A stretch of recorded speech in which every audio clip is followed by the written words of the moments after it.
hi friends welcome back to Rudrabhiruchi channel अंदर बागुन्नारा friends నేను కూడా చాలా అంటే చాలా బాగున్నా క్లైమేట్ అయితే కూల్ గా ఉంది వేడివేడిగా ఏదైనా తినాలి చట్పటా ఇంకా దానికి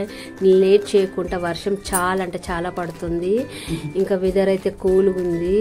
ఇంకా నేను లేట్ చేయకుండా కొద్దిగా పకోడీ వెరైటీగా చేద్దామని కొద్దిగా సన్నగా ఆలు అయితే కోసుకున్న ఒక రెండు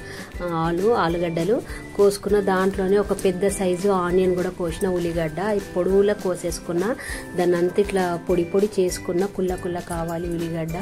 ఇంకా దాంట్లో కొద్దిగా కరివేపాకు వేసుకున్న పచ్చిమిర్చి అయితే మీకు నచ్చితే వేసుకుని స్కిప్ చేయండి ఇంకా నేనైతే దాంట్లో ఉప్పు కూడా వేసుకున్న సాల్ట్ ప్లీజ్ ఫ్రెండ్స్ చూసే ముందు లైక్ చేసి సబ్స్క్రైబ్ చేసుకోండి నా ఛానల్ని మీకు మంచి మంచి వీడియోస్ పెడతా ఇట్లనే సబ్స్క్రైబ్ చేసుకొని వాళ్ళు చేసుకోండి షేర్ చేయని వాళ్ళు చేయండి మీ ఫ్రెండ్స్కి ఇంకా నేనైతే కారం కూడా వేసుకున్నా కొద్దిగా ధనియాలు అట్లా క్రష్ చేసి వేసిన చూడండి కొద్దిగా వేసుకోవాలి ఫ్లేవర్ చాలా బాగుంటుంది ఇంకా నేను కారం కూడా వేసుకున్నా ఇంకా ఇవన్నీ కలిపేసేసుకుంటున్నా ఫ్రెండ్స్ కలిపేసుకొని దీంట్లో కొద్దిగా శనగపిండి వేసుకున్నా శనగపిండి వేసుకున్నాక దాంట్లో ఒక్క స్పూన్ మైదా కూడా వేసుకున్నా కార్న్ ఫ్లవర్ కూడా వేసుకున్నా మీరు ఒక్కసారి ఇట్లా చెయ్యని వాళ్ళు చేసుకొని తినండి ఎంత గుల్లగా వస్తాయి అంటే క్రిస్పీ చాలా అంటే చాలా క్రిస్పీ వస్తుంది పొటాటో కూడా చాలా మంచిగా ఉడుకుతుంది మీది అట్లా ఉడకదు అన్నట్టే ఏమనుకోకండి కొద్దిగా వేడి చేసిన నూనె కూడా కొద్దిగా ఒక 2 స్పూన్స్ పోసుకోవాలి దాంట్లోనే పిండిలో ఇంకా అంతా కలిపేసేసుకొని చిన్నగా పకోడీ అంటే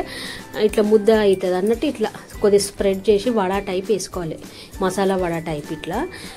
నేను ఇది ఫస్ట్ టైం చేస్తున్నా మీరు కూడా నచ్చితే ఇట్లనే చేసుకోండి చాలా అంటే టీ తాగేటప్పుడైతే ఇవి తింటే సూపర్ ఉంది నేనైతే వర్షం పడుతుంది వేడివేడికి ఇవి చేసుకున్నా టీ చేసిన గరం సూపర్ ఉంది అది మసాలా టీ చేసిన సొంటి ఇలాచీ తోటి ఎందుకంటే ఈ వింటర్ సీజన్లో రెయినీ సీజన్లో ఈ టీయే తాగాలి సొంటి టీ ఇంకా ఇవైతే చేసి నేను రెడీ చేసి మా ఆయనకైతే ఇచ్చిన బాగున్నాయి అన్నాడు ఇంకా నేను కూడా లేట్ చేయకుండా నేను కూడా టీ పోసుకొని తాగిన ఫ్రెండ్స్ ప్లీజ్ ఫ్రెండ్స్ నచ్చితే లైక్ చేసి సబ్స్క్రైబ్